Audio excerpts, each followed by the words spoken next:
Hello to my fellow history lovers and people who think if I learn something new, it will be a good day. I want you to imagine for a minute that today somebody sends you a letter, calls you up, and says, you know, the country's in a mess. This whole idea of people voting and Republican democracy, etc., it's not working.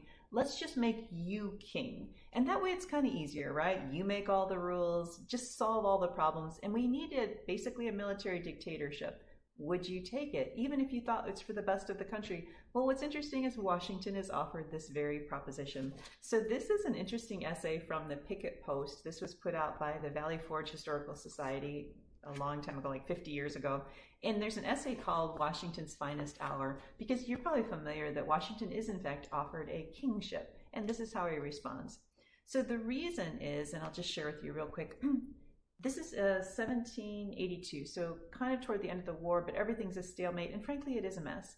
During this period of inaction, the colonies are drifting toward disunity and economic disaster. The specter of bankruptcy appears, and the ideals of the Union begin to fade.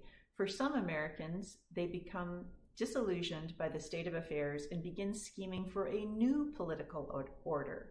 Abandon the Republican concept and just institute a kingdom with military rule. Only then will the American dream materialize.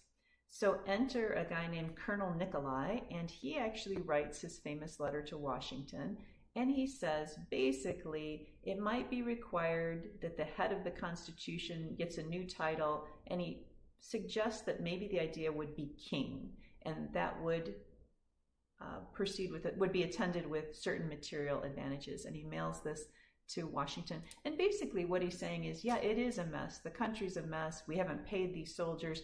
You know, maybe throw out this whole idea of voting and constitutions and all that and just take over the power. Just become a military dictator. And how do you think Washington is going to reply to this? I'll actually have to do this in two parts. So we'll get to that in part two.